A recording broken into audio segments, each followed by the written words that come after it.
Social मीडियावर असत्याचा बोलबाला आहे। प्रत्येक जण दाम दंड आणि भेदाची चर्चा करतोय। म्हणूनच मी घेऊन आलोय साम रिपोर्ट। नमस्कार, मी गिरीश निकम। बुलेटिनची सुरुवात करूया ठाकरे बंधूंच्या मेळाव्याच्या बातमीनं। मराठी माणसांसाठी राजकारण करणारे ठाकरे बंधू 19 वर्षांनंतर एकाच व्यासपीठावर एकत्र येतात। आतापर्यंत दोन्ही पक्षाचे कार्यकर्ते आणि दुसऱ्या फळीतील नेते याआधीच एकत्र आलेत। हा मेळावा युतीची नवी सुरुवात ठरणार का, याकडे संपूर्ण राज्याचं लक्ष आहे। पाहूयात त्या संदर्भातील एक खास रिपोर्ट। ठाकरेंचं शक्ती प्रदर्शन, युतीची नवी सुरुवात।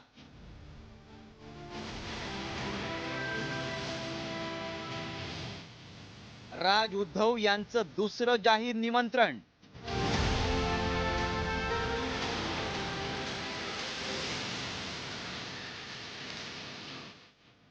दोन्ही पक्षाचे शिलेदारही मैदानात एकत्र।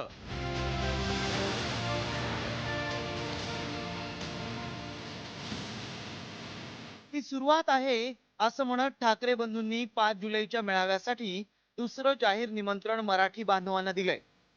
तब्बल 19 वर्षांनंतर ठाकरे बंधू एकाच व्यासपीठावर येत मराठीचा मुद्दा रोखठोकपणे मांडणार आहेत। सरकार विरोधातली ही एकीची वज्रमूठ म्हणजे ठाकरे बंधूंच्या युतीची नवी सुरुवात असल्याची चर्चाही सुरू झाली आहे। त्यामुळे 5 जुलैच्या विजयोत्सवाची जय्यत तयारी सुरू करण्यात आली आहे। महाराष्ट्रातील प्रत्येक माणसाला मराठी बोलताना पाहायचंय, तर मग ही सुरुवात आहे असं लिहिलेलं दुसरं जाहीर निमंत्रण राज आणि उद्धव ठाकरेंकडून प्रसिद्ध करण्यात आलंय। एकीकडे पक्षप्रमुखामधला दुरावा जाहीरपणे नाहीसा झाल्यावर दुसऱ्या फळीतल्या शिलेदारांची मनही जुळल्याचं चित्र आहे। आजपर्यंत एकमेकांच्या विरोधात उभे राहणारे दोन्ही पक्षाचे शिलेदार हातात हात घालून विजयोत्सवाची तयारी करतायत। त्यामुळे मराठी माणसाच्या मुद्द्यांसाठी पुन्हा ठाकरे ब्रँड महाराष्ट्रात कणखरपणे उभा राहतोय। ठाकरे बंधूंच्या या विजयी मेळाव्यात नेमकं काय होणार आहे पाहूया। आम्ही आज एकत्र पाहणी केली आहे। या कार्यक्रमाचं निमंत्रण माननीय उद्धव ठाकरे, राज ठाकरे यांनी महाराष्ट्रातल्या तमाम मराठी माणसाला दिलेलं आहे। त्याचं नियोजन सगळे एकत्र बसून करू आणि एकदा फुल अँड फायनल सगळं ठरलं की आपल्यासमोर पुन्हा एकदा येऊन सांगू। जरी आयोजक ठाकरे बंधू असले तरी देखील हा मराठी माणसाचा कार्यक्रम आहे, मराठीसाठीचा कार्यक्रम आहे। सन्माननीय ठाकरे बंधूंनी खुलं विनंती निमंत्रण संपूर्ण महाराष्ट्रातल्या मराठी बांधवांना दिलेलं आहे। एकंदरीत खरं पाहता ही जागा कमीच पडणार आहे याची आम्हाला पूर्ण जाणीव आहे, परंतु नाईलाज आहे कारण पाऊस आहे। मला असं वाटतं की जी काही जागा आहे त्या जागेमध्ये त्यांची सुरक्षता वगैरे सगळ्या पाहूनच त्या जागेचा उपयोग करण्यात येणार आहे आणि उत्तम प्रकारे हा दोन बंधूंचा मेळावा होईल। त्याच्यात इतरही सगळे सदस्य आहेत। वरळी डोम मध्ये सकाळी 10 वाजता विजयी मेळावा होणार आहे। एकनाथ शिंदे, अजित पवार यांनाही मेळाव्याचं निमंत्रण देण्यात आलंय। सर्वपक्षीय नेत्यांची भाषणं होण्याची शक्यता आहे। दोन्ही पक्षाचे नेते मराठीचा मुद्दा प्रखरतेनं मांडणार आहेत। पालिका निवडणुकीच्या पार्श्वभूमीवर युतीच्या घोषणेची शक्यता आहे। विधानसभा निवडणुकीत उद्धव ठाकरे आणि राज ठाकरेंच्या पक्षाची झालेली अवस्था पाहता वरळी डोम मधला हा मेळावा कार्यकर्त्यांचं मनोबल वाढवणारा ठरणार आहे। त्यामुळे पालिका निवडणुकीच्या अनुषंगानं पक्षप्रमुखांसह दुसऱ्या फळीतील नेत्यांचं झालेलं हे मनोमिलन पक्षाच्या वाढीसाठी फायद्याचं ठरण्याची शक्यता आहे।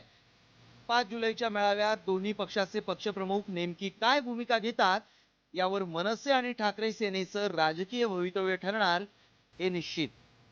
रिपोर्ट, साम टीव्ही न्यूज।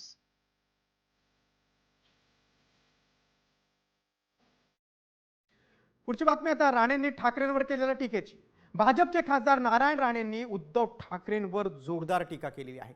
उद्धव ठाकरेंना राज ठाकरेंबद्दल एवढं प्रेम फुटलं असेल तर ते मातोश्रीचा एक भाग राज ठाकरेंना देणार का, असा खोचक सवाल नारायण राणेंनी केलाय।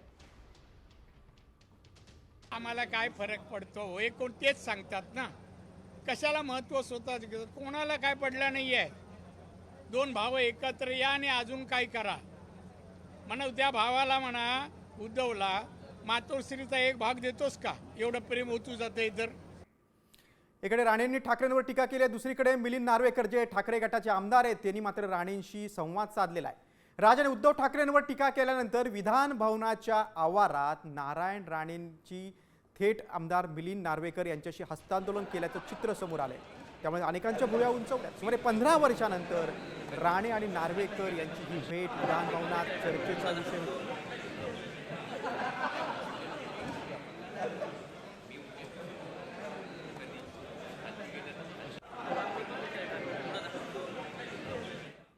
आता पुढच्या बातमीकडे.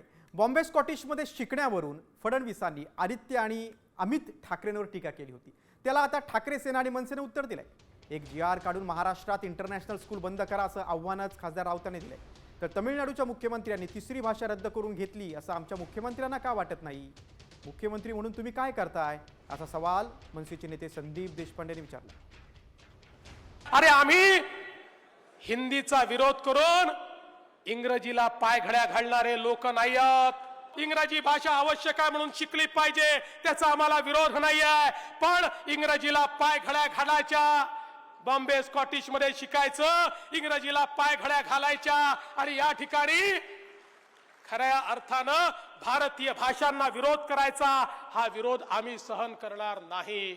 मिस्टर प्रधानमंत्री त्यांना सांगा, या देशातल्या सगळ्या इंग्रजी स्कूल, इंटरनॅशनल स्कूल ज्या परदेशातून तुम्ही ते घेऊन येत आहे त्या बंद करून टाका ना.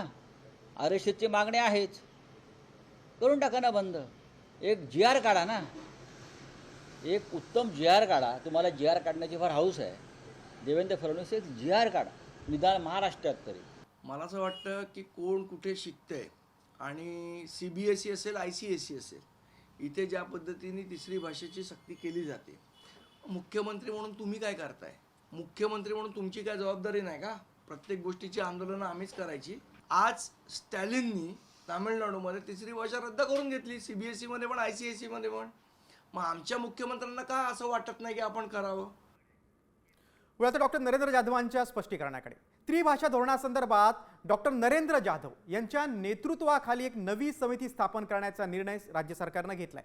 या संदर्भात उद्धव आणि राज ठाकरेंची भेट घेऊन त्यांचं म्हणणं जाणून घेणार असल्याचं नरेंद्र जाधव यांनी सांगितलंय. तसंच तज्ज्ञांसह पालकांचंही म्हणणं ऐकणार असं देखील जाधव यांनी स्पष्टीकरण दिलंय. त्यांचंही म्हणणं जाऊन ऐकून घेणार आहे. त्यांचं असेल, राज ठाकरे असतील, इतर नेते असतील, त्या सगळ्यांचं म्हणणं सगळ्यांचं ऐकून घेणार आहे आणि त्यानंतरच समिती आपला अहवाल सादर करणार. चाइल्ड सायकोलॉजी तज्ज्ञ असतात, त्यांच्याशी सल्लामसलत आम्ही करणार आहोत. या सगळ्यांची सल्लामसलत करून फायनल निर्णय अहवाल सादर करण्यात येईल, तो वेळेवर सादर करण्यात येईल. आता अमृता फडणवीस यांच्या वक्तव्याकडे. राज्यात हिंदी भाषेवरून वाद सुरू असतानाच आता मुख्यमंत्री देवेंद्र फडणवीस यांच्या पत्नी अमृता फडणवीस यांनी भाष्य केले. महाराष्ट्रासाठी मराठी नंबर 1 आहे, यात वादच नाही असं त्या म्हणाल्या. इंग्लिश आणि हिंदी भाषाही तितकीच गरजेची आहे असे त्यांनी सांगितले. महाराष्ट्रासाठी मराठी नंबर 1 जरुरी आहेच, याच्यात काही वाद नाही. पण जर आपल्याला पूर्ण हे विश्वात आपल्याला लोकांशी जर एक संवाद साधायचे तर इंग्लिश पण जरुरी आहे, जे आपण महाराष्ट्रात ठेवलेलं आहे. तसंच भारतात उत्तर, दक्षिण, पूर्व, पश्चिम काय जोडतं? हिंदी. तर मला पर्सनली वाटतं की हिंदी पण ही एक अशी भाषा आहे जिचा समावेश असावा आणि इनफॅक्ट प्रत्येक भाषेंचा समावेश असावा. कारण लहानपण असं असतं जेव्हा ग्रास्पिंग खूप चांगलं असतं मुलांचं. आता खासदार राऊतांच्या गंभीर आरोपांकडे. राष्ट्रवादी काँग्रेसचे मावळचे आमदार सुनील शेळकेंनी 1000 कोटींपेक्षा जास्तची रॉयल्टी बुडून सरकारचं नुकसान केल्याचा खळबळजनक आरोप खासदार संजय राऊतांनी केलाय. या संदर्भात आपण सर्व पुरावे मुख्यमंत्र्यांकडे पाठवले असून यावर चौकशी करण्याची मागणी त्यांनी केलेली आहे.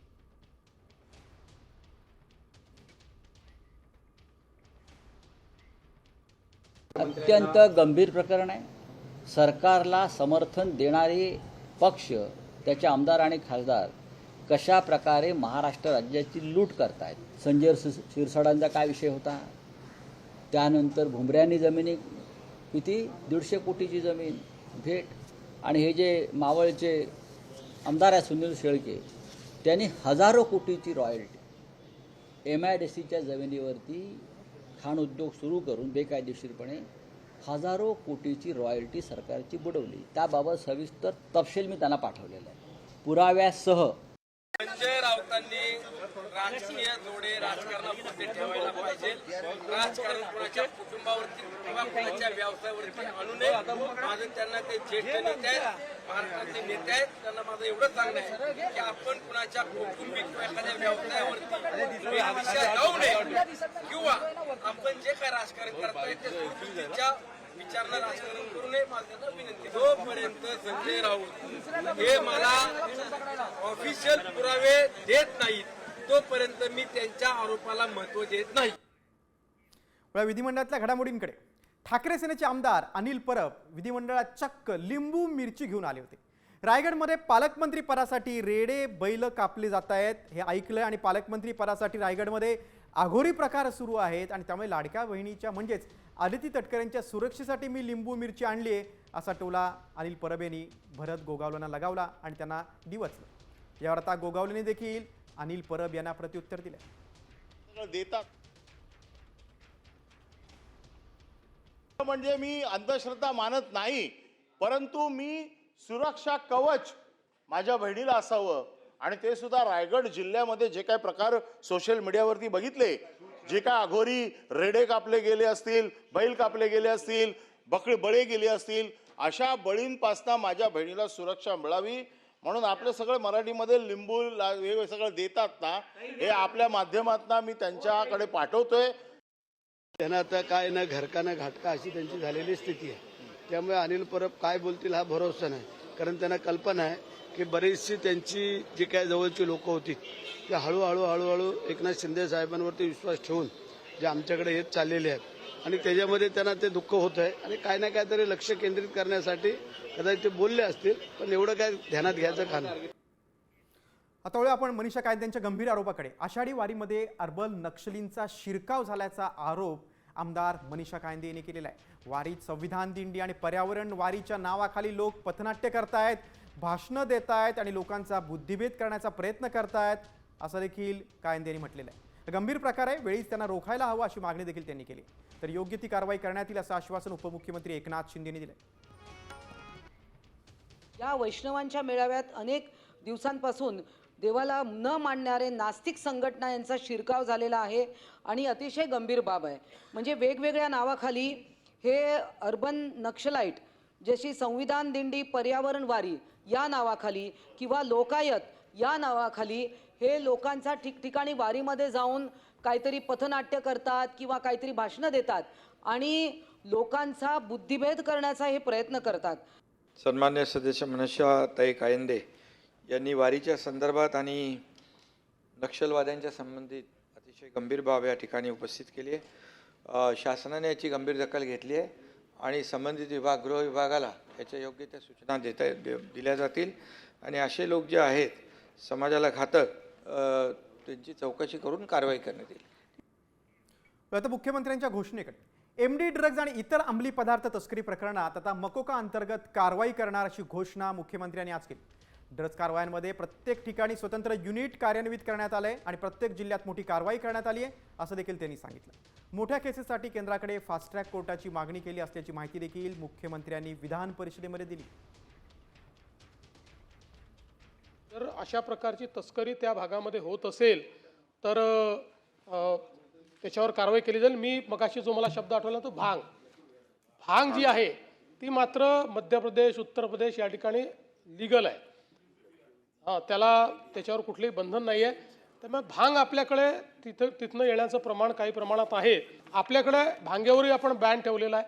त्यामुळे जरूर त्या संदर्भातली जी काही कारवाई करण्यात येईल आणि आपण मुक्ताईनगरचं सांगितल्यामुळे विशेष त्या ठिकाणी मोहीम घेण्यात येईल. वळता कुणाल पाटलांच्या मोठ्या विधानाकडे. भाजपवासी झालेले माजी आमदार कुणाल पाटील यांनी काँग्रेसवर टीका केली. काँग्रेसमध्ये नेतृत्व करणारा कुणी नाही, टीम निर्माण करण्याची क्षमता राहुल गांधींकडे नाही अशा शब्दात त्यांनी साम टीव्हीच्या ब्लॅक अँड व्हाईटच्या खास मुलाखतीमध्ये काँग्रेसवर निशाणा साधला. राहुल गांधींच्या कोर टीममध्ये जाण्याचं सौभाग्य तुम्हाला मिळालं होतं. युवा नेतृत्व तुमच्यासारखं जे राहुल गांधींच्या टीममध्ये पोहोचण्यासाठी धडपडत असतं, तुम्हाला ती अनायास संधी मिळाली होती. तुम्हाला केंद्र पातळीवर काम करायला मिळत होतं. राज्यात तुम्हाला जवळजवळ कार्याध्यक्षासारखं पद तुमच्याकडे होतं. मग असं असताना राहुल गांधींच्या या टीमला सोडून द्यावं, असं का वाटलं? काय असं झालं की तुम्हाला राहुल गांधी आकर्षित करू शकले नाही त्यांच्याकडे किंवा तुम्हाला धरून ठेवू शकले नाही?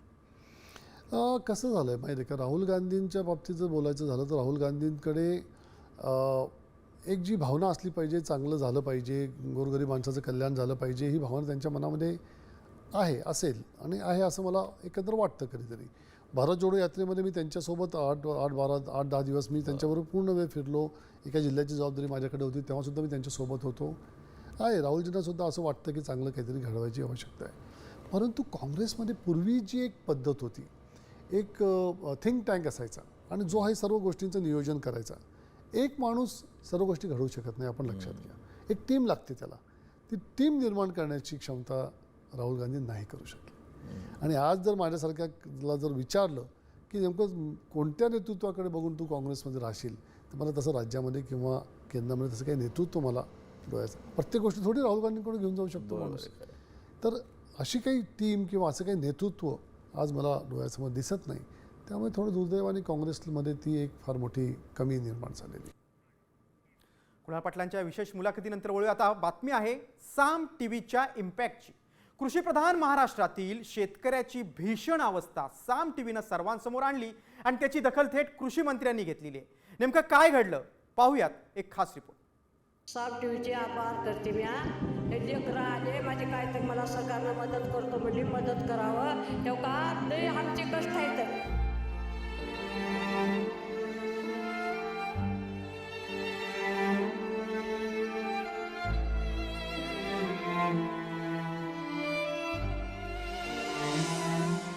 काळीच पिळवटून टाकणारा आणि कृषीप्रधान महाराष्ट्राच्या इज्जतीची लखतर वेशीवर टांगणारा हा वृद्ध शेतकऱ्याचा व्हिडिओ. लातूरच्या हडोळती गावच्या शेतकऱ्यानं बैल घेण्यासाठी पैसे नाहीत म्हणून स्वतःच अवताचं जूक खांद्यावर घेतलं आणि त्याच्या दुःखाला साम टीव्हीनं वाचा फोडली. याच बातमीची दखल घेत विरोधकांनी मग सरकारला घेरलं. डोक्यावर पदर घेऊन ते जोर दाबा हाते जरा बघा. नवरा बैलाच्या जागीच झुंपला गेला. नियमामध्ये हा प्रस्ताव कसा बसतो हेही तुम्ही ऐकून घेत नाही. कशाचे जोर, कसल्या शेतकऱ्यांचं सरकार, कशाला शेतकऱ्यांची पकड आणतो या ठिकाणी. आमची माय माऊली आपल्याच नवऱ्याला त्या ठिकाणी नांगराला जोतून शेती करत असेल तर हे कशाची शेतकऱ्यांची सरकार आहे? हे इव्हेंटबाज सरकार मोठभर व्यापाऱ्यांसाठी, मेगा इंजिनिअरिंगसाठी हजारो कोटी रुपये देण्यासाठी आहे. विरोधकांनी अधिवेशनात यावर आवाज उठवला आणि यंत्रणा अरबी घोड्यासारखी धावली. कृषी मंत्र्यांनी अधिकाऱ्यांना आदेश देत शेतकऱ्यांची भेट घेण्यासाठी तातडीनं पाठवलं. तर कृषी विभागामार्फत त्यांना मदतीचं आश्वासन कृषी मंत्री माणिकराव कोकाटे यांनी दिलं. शेतकऱ्यांची जी अडचण असेल त्यांनी जर आमच्या विभागाशी संपर्क साधला तर त्यांना तात्काळ मदत उपलब्ध करून देण्यात येईल. त्यांना मी माझ्या कृषी अधिकाऱ्याला संपर्क साधायला लावलेला आहे की तात्काळ त्या शेतकऱ्यांना जाऊन त्यांना जी मदत पाहिजे ती मदत उपलब्ध करून देण्यात येईल. दुसरीकडे अहमदपूरचे आमदार आणि सहकार मंत्री बाबासाहेब पाटील यांनीही या वृद्ध शेतकऱ्याला फोन करून त्यांच्यावर असलेल्या 40,000चं कर्ज माफ करण्याचं आश्वासनही दिलं.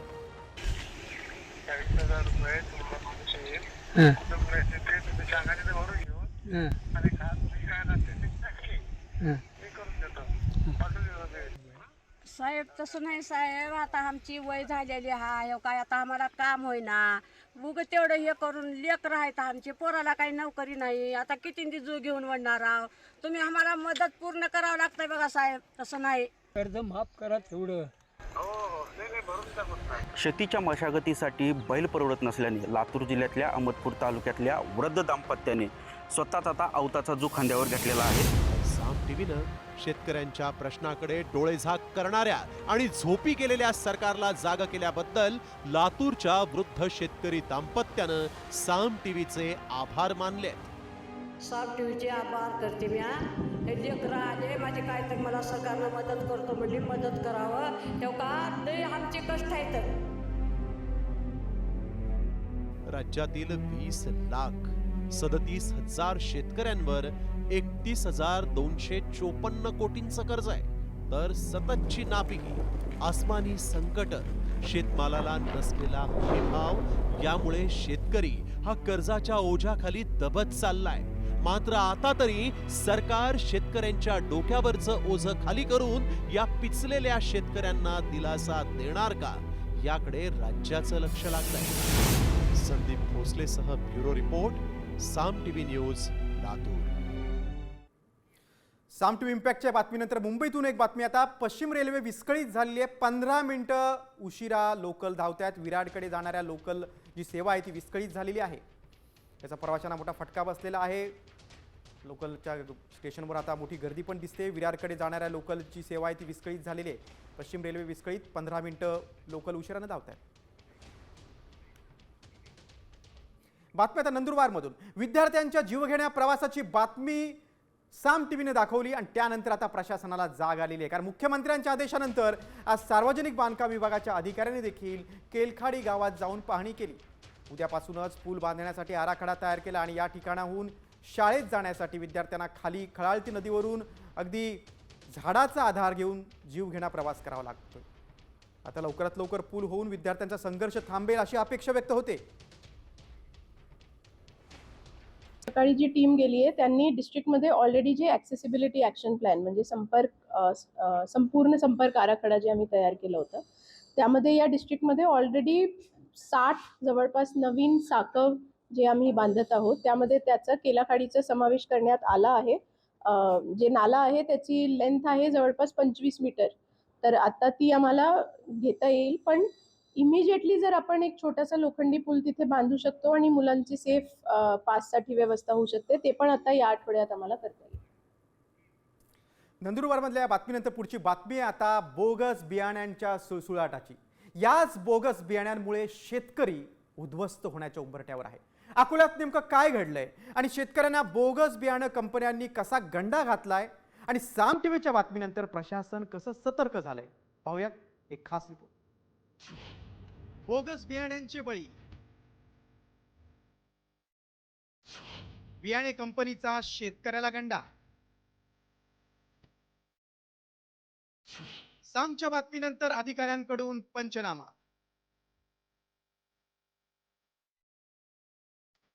समाधानकारक पाऊस पडला त्यामुळे अकोला जिल्ह्यातील पातूरच्या शेतकऱ्यानं कर्ज काढून सारस 335 या कंपनीचं सोयाबीन आणि तुरीचं बियाणं खरेदी केलं. त्याची पेरणी केली. मात्र 15 उलटला तरी सोयाबीन आणि तुरीचं बियाणं गवलंच नाही. याच बोगस बियाण्यामुळे शेतकऱ्यांसमोर दुबार पेरणीचं संकट उभं ठाकलंय. अकोला जिल्ह्यातील अंबाशी गावातील काही शेतकऱ्यांवर दुबार पेरण्याची वेळ आली आहे. याचं कारण म्हटलं म्हणजे आपल्यासोबत काही शेतकरी आहेत. या शेतकऱ्यांच्या हातामध्ये सोयाबीनचं बियाणं दिसते. त्यांनी अकोल्याच्या एका कृषी केंद्रावरून सारस कंपनीचं 335चं हे बियाणं पॅकेट खरेदी केलं होतं. मात्र अद्यापही त्यांच्या शेतातलं सोयाबीन पीक उगवलं नाहीये. सध्याची परिस्थिती म्हणजे शेतात उगवलंच नाही. आज कमीत कमी 25 तारखेला पेरणी करून झाली. आज 8-9 दिवस होऊ लागले, एक झाड दिसत नाही. तर मग आता दुबार पेरणी नाही करणार तर काय करणार आणि हे कुठून करायची. आम्ही बियाणं अकोला कृषी सेवा केंद्रातून घेतलं, संजय झांबरेच्या दुकान होतं आणि ते सारस कंपनीचं आहे. 335 2250 रुपये त्याची किंमत आहे बियाण्याची. आमची मागणी एवढीच आहे की आमचे जे नुकसान झालेलं आहे ते भरती करून द्या. काहीच निघलं, उगवलंच नाही आहे. ते आज 10-12 दिवस झालेले आहे, उगवलंच नाही, आलंच नाही. आणि बाकीच्या शेजाऱ्या पाजाऱ्या साऱ्याचं पण निघलं, पण माझं निघलंच नाही. आता परिस्थिती म्हणजे 12 दिवस झाले काहीच नाही आहे. आम्हाला असं वाटलं आज निघेल उद्या निघेल, पण ते वाट पाहत बसलो, नाही निघलं शेवटी. तर मग आता बियाणंच बोगस आहे म्हणा, असंच म्हणलं चालते ना. बोगस बियाण्यामुळे शेतकरी उद्ध्वस्त होण्याच्या उंबरठ्यावर आहे. कारण शेतकऱ्यानं पेरणीसाठी सावकाराकडून पैशांची जुळवाजुळव केल्याचं समोर आलंय. कृषी सेवा केंद्र अकोला इथून सारस नावाचे सोयाबीनचे बी 335 हे आणले होते. 10 बॅग आणल्या. त्या शेतात पेरल्या. 21 तारखेला घेऊन आली म्हटलं मी. व्याजाने पैसे काढले होते. पेरल्याच्या नंतर सगळं पद्धतशीर पाऊस बिऊस सगळं पद्धतशीर असल्यावरही माझ्या शेतातले एकही बी उगवलं नाही. 10 एकर लागवड केली होती मी, ट्रॅक्टरच्या पद्धतीने केली होती. गावातून 10 बॅगा त्या अकोल्यावरून आणल्या होत्या. 1 बॅग आणली होती गावातून आणली तर ती बॅग उगवली. ह्या सारस सोयाबीनचं बी एकही उगवलं नाही. साम टीव्हीनं शेतकऱ्यांची कैफियत महाराष्ट्रासमोर मांडल्यानंतर प्रशासनाला जाग आली. कृषी विभागाच्या अधिकाऱ्यांनी थेट शेतकऱ्याच्या बांधावर धाव घेत पंचनामा सुरू केला. शेतकऱ्यांच्या तक्रारीच्या अनुषंगाने प्रत्यक्ष फील्डवरती पाहणी सुरू आहे आणि यामध्ये विद्यापीठाचे शास्त्रज्ञ आणि आमचे कमिटीतले इतर सदस्य, भाविज प्रतिनिधी इत्यादी सर्वांना घेऊन प्रत्यक्ष क्षेत्रावर पाहणी सुरू आहे. तसेच याबाबत त्या संबंधित कंपनीच्या बियाणे त्या लॉटच्या नमुने घेऊन ते लॅबमध्ये पाठवण्याची कार्यवाही सुरू आहे. एकीकडे आसमानी संकट पाठ सोडत नाही तर दुसरीकडे कंपनीनं सुलतानी पद्धतीनं बोगस बियाणं शेतकऱ्यांच्या माथी मारलंय. फक्त अकोला जिल्हाच नाही तर धाराशिवसह राज्यभरात अनेक ठिकाणी कंपन्यांकडून बोगस बियाण्यांद्वारे शेतकऱ्यांना गंडा घातल्याच्या घटना समोर आल्या. त्यामुळे आता शेतकऱ्यांना फसवणाऱ्या बोगस कंपन्यांवर कठोर कारवाई करण्याची गरज आहे. अन्यथा बळीराजा कर्जाच्या दुष्टचक्रात अडकून उद्ध्वस्त होऊ शकतो. अक्षय गवळीसह ब्युरो रिपोर्ट, साम टीव्ही न्यूज, अकोला. बोगस बियाण्यांमुळे शेतकरी कसा बळी जातोय ते आपण पाहिलं. वळूया आता शक्तीपीठ महामार्गाकडे. या महामार्गाला जो विरोध होतोय आणि त्यासाठी जे आंदोलन झालं त्या प्रकरणी आता गुन्हा दाखल झालेला आहे. कारण या महामार्गावर रास्ता रोको आंदोलन केले. माजी खासदार राजू शेट्टी यांच्या विरोधात आता गुन्हा दाखल झालेला आहे. त्यांच्यासोबत 400 जणांविरुद्धही शिरोली पोलीस ठाण्यात गुन्हा दाखल झालेला आहे.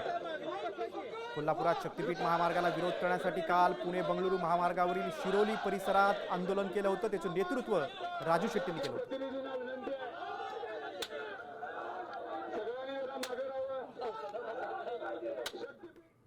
बातमी बीडमधून आरोपी वाल्मिक कराडची आणखीन एक ऑडिओ क्लिप आता समोर आलेली आहे. कराडकडून अज्ञात्याला जातीवाचक शिवीगाळ झालेली आहे. वाल्मिक कराडनं 10 लाखांची फसवणूक केल्याचा आरोप आहे. साम टीव्ही मात्र या ऑडिओ क्लिपची पुष्टी करत नाही. पैसे अरे आता सगळ्यालाच घेतो मध्ये काय डबाची आहे, सगळ्यालाच मध्ये घेतो. कोड कुत्रा तू कडी हा सगळ्यालाच मध्ये घेतो. हे आलेले पैसे घेऊन गेले व्हिडिओ रेकॉर्डिंग आहे. कराडचा आणखीन एक कारनामा समोर आलाय तर दुसरीकडे कराडच्या एका जुन्या सहकाऱ्याने देखील गंभीर आरोप केलेत. परळीतील व्यापारी महादेव मुंडे यांची हत्या वाल्मिक कराडच्या रक्तातील नात्यातील लोकांनीच केलेली आहे.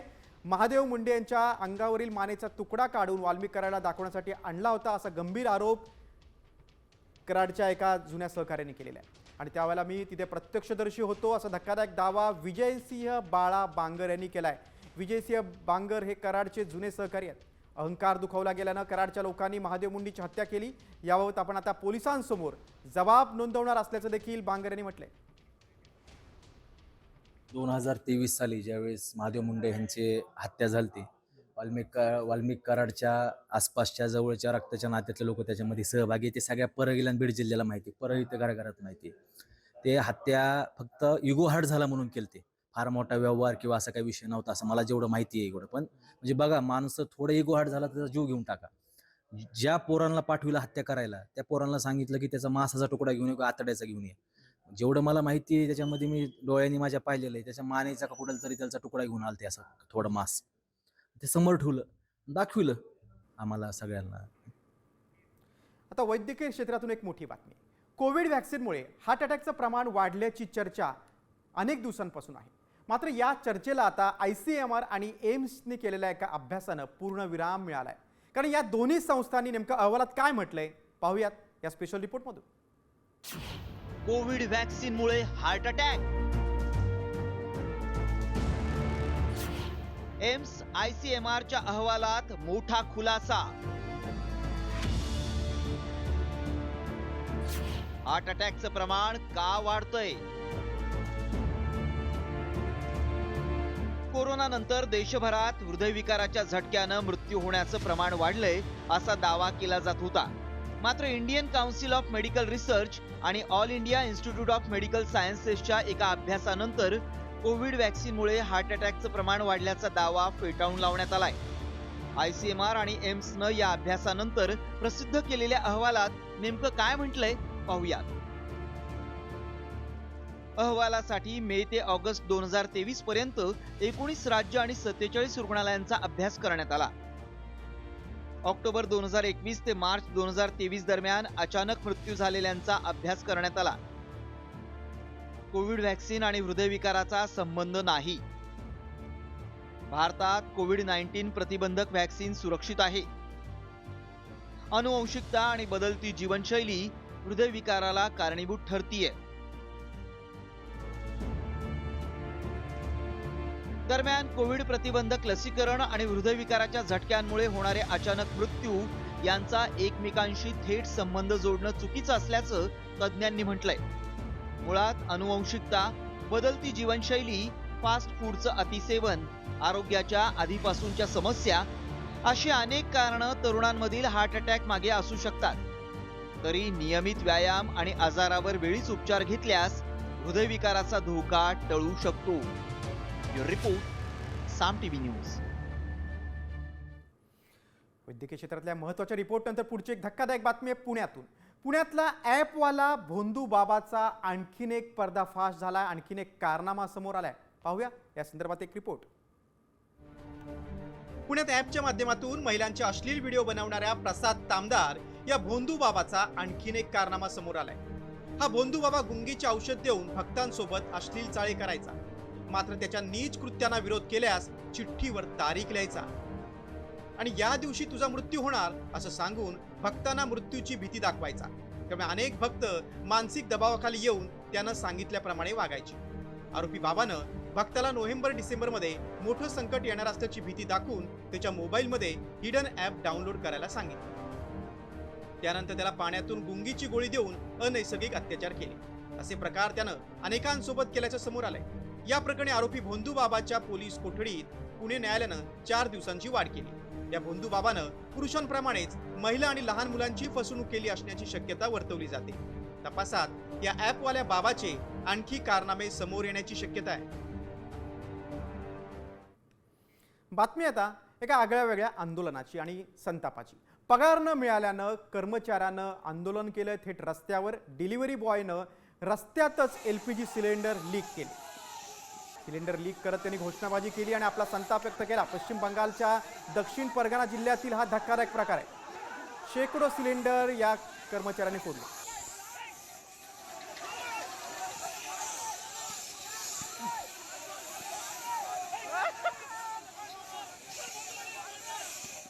पुढच्या रिपोर्टकडे. वर्षा सहलीचा आनंद घेताना अतिधाडसीपणा तुमच्या जीवावर बेतू शकतो. गेल्या काही दिवसांपासून पर्यटकांचा अततायीपणा त्यांच्या मृत्यूला कारणीभूत ठरतोय. पाहूयात एक स्पेशल रिपोर्ट. इंद्रायणी नदीवरील कुंडमळा पूल कोसळून 4 पर्यटकांचा मृत्यू.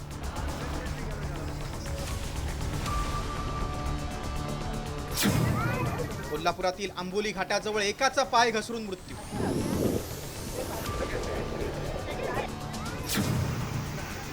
उत्तर प्रदेशातून आलेल्या दोघांचा लोणावळ्याच्या भुशी डॅमवर पाण्यात बुडून मृत्यू.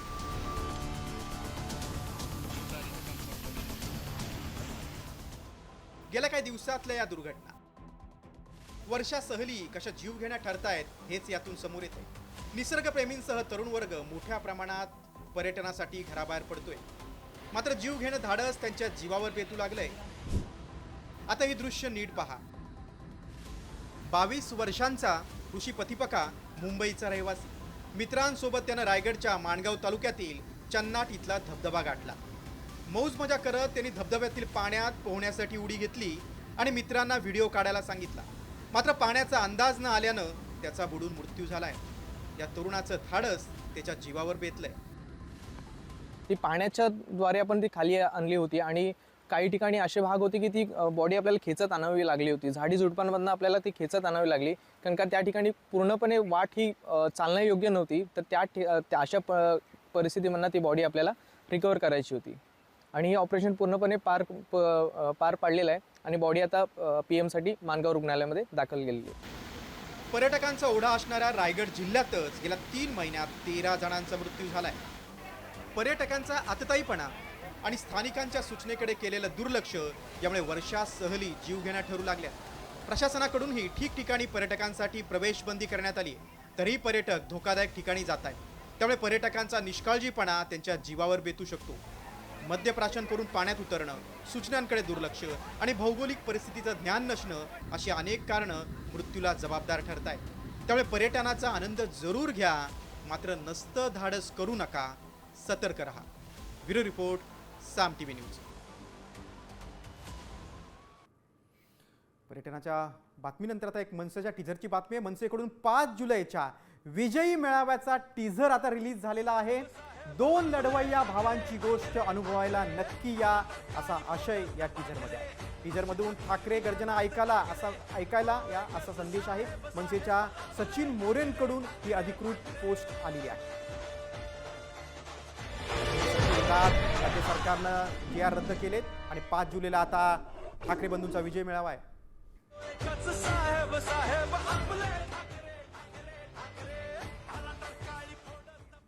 बातम्या नाशिकमधून धक्कादायक बातमी. रामकुंड आणि गोदा घाटाच्या परिसरात पूरस्थिती निर्माण झाली आहे. मात्र काही अतिउत्साही तरुणांकडून आता पुराच्या पाण्यामध्ये हुल्लडबाजी सुरू आहे. गोदावरीचं पाणी पातळी वाढलेली असताना अशी स्टंटबाजी काही तरुण या ठिकाणी करताना दिसत आहेत. या ठिकाणी नेमण्यात आलेले सुरक्षा रक्षक गायब असल्यानं हुल्लडबाजांवर कुणाचंही नियंत्रण नसल्याचं पाहायला मिळतं. गेला गाडीसोबत गेला, मस्ती होती त्याची मस्ती. आता गडचिरोलीमधून व्हिडिओची पुलावरून पाणी वाहत असताना नको ते धाडस करत वाहन पाण्यात टाकल्यानं दुचाकीस्वार वाहून गेला होता. गडचिरोलीच्या कुरगेडा तालुक्यातील सती नदी पुलावर ही घटना घडली. मात्र नशीब बलवत्तर म्हणून तिथे उपस्थित असलेले काही कामगार आणि पोलिसांनी या वाहून जाणाऱ्या व्यक्तीला वाचवण्यात यश मिळवलं. अजय रामटेके असे व्यक्तीचं नाव आहे.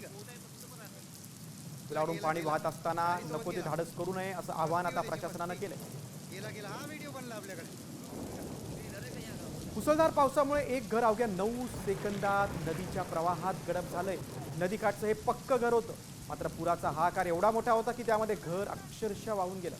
उत्तर प्रदेशातील लखीमपूर खेरी जिल्ह्यातील ही दृश्य आहे. तिथल्या फुलबेहड परिसरात शारदा नदीला मोठा पूर आलाय. घरं, शेती आणि रस्ते पाण्याखाली आहेत. नदीकाठच्या नागरिकांमध्ये भीतीदायक वातावरण आहे. स्थानिक प्रशासन सतर्क आहे. बचाव कार्य आणि मदत कार्य सुरू झालं.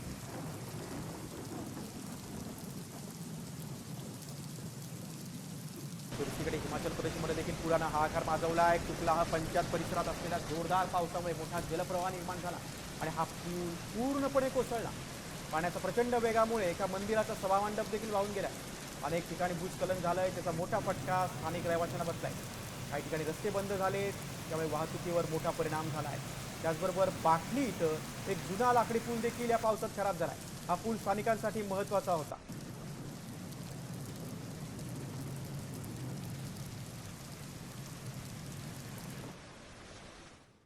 पुढच्या बातमीकडे. बाबा बर्फानी म्हणजेच बाबा अमरनाथचं दर्शन घेण्यासाठी काश्मीरच्या बालताल बेस कॅम्पमध्ये भाविकांची मोठी गर्दी झालेली आहे. बालतालमध्ये आलेल्या भाविकांसाठी टेंटमध्ये राहण्याची आता सोय करण्यात आलेली आहे. जवळपास 3000 टेंट उभारण्यात आलेत. सुरक्षेच्या कारणास्तव संध्याकाळी 6 नंतर मात्र बालताल बेस कॅम्पमध्ये कोणालाही प्रवेश बंदी आहे. पहाटे अमरनाथ यात्रेला सुरुवात होते. बालताल बेस कॅम्प हा महत्त्वाचा आहे.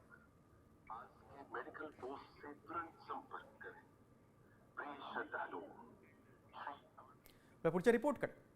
7 जुलैला सार्वजनिक सुट्टी मिळणार आहे. मात्र ही सुट्टी नेमकी कशासाठी आहे? या दिवशी नेमक्या कोणत्या सेवा सुरू राहणार आणि कोणत्या सेवा बंद राहणार पाहूयात. या संदर्भातला साम टीव्हीचा हा खास रिपोर्ट.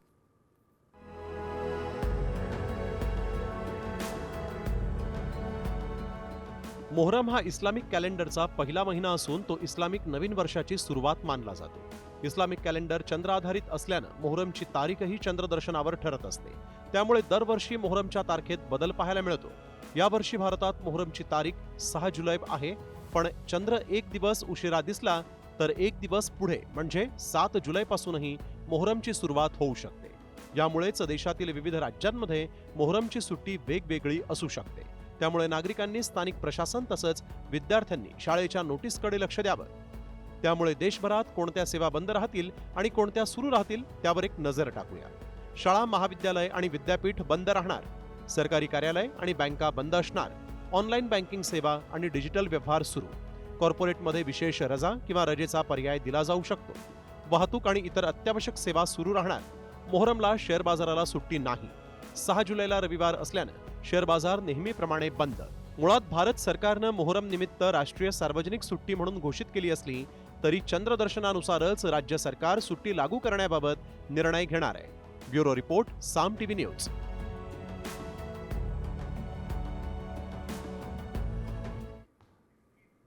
बातमी आता वारीची.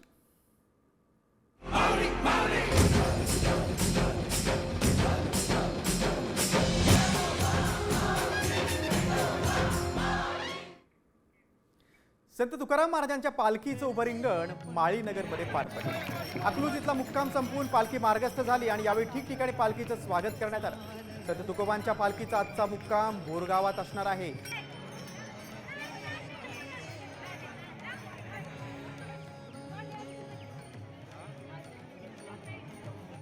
दुसरीकडे संत ज्ञानेश्वर माऊलींच्या पालखीचं खुडूसपाटा इथे दुसरं गोल रिंगण मोठ्या उत्साहात पार पडलं. तर वेळापूर येथे ज्ञानेश्वर माऊलींच्या पालखी सोहळ्याचा महत्त्वपूर्ण 10वा सोहळा देखील मोठ्या उत्साहात पार पडला. पंढरीच्या दिशेने प्रस्थान करत असताना वारकऱ्यांनी धावा घालत माऊलींच्या चरणी अपार श्रद्धा अर्पण केली.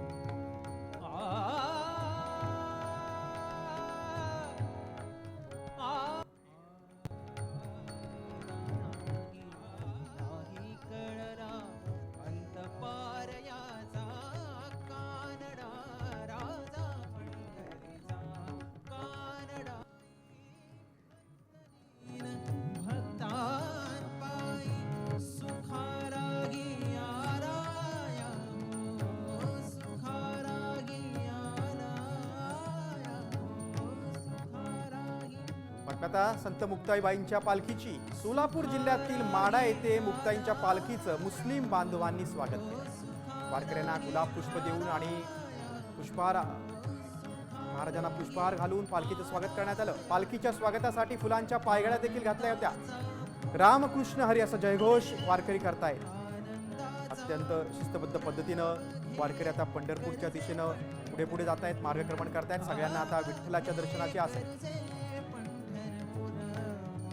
आता पंढरपूरमधून पुरातन विठ्ठल रुक्मिणी मंदिराला 700 वर्षांपूर्वीचं मूळ रूप देण्यात आलंय. आषाढी यात्रेच्या निमित्तानं येणाऱ्या वारकऱ्यांना विठ्ठल रुक्मिणी मंदिराचं बदललेलं रूप पाहायला मिळणार आहे. राज्य सरकारनं मंदिर जतन आणि संवर्धन करण्यासाठी 73 कोटी रुपयांचा निधी दिलाय. त्यामधून हे काम सुरू आहे.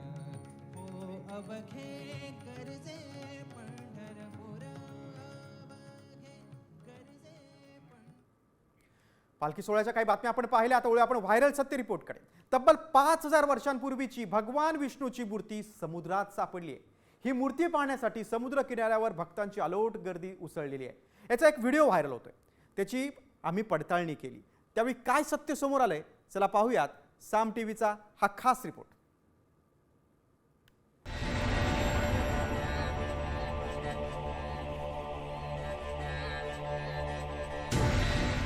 व्हायरल व्हिडिओ पाहून तुम्हालाही नक्कीच आनंद झाला असेल, कारण भगवान विष्णूची मूर्ती सापडलीये असा दावा करण्यात आलाय.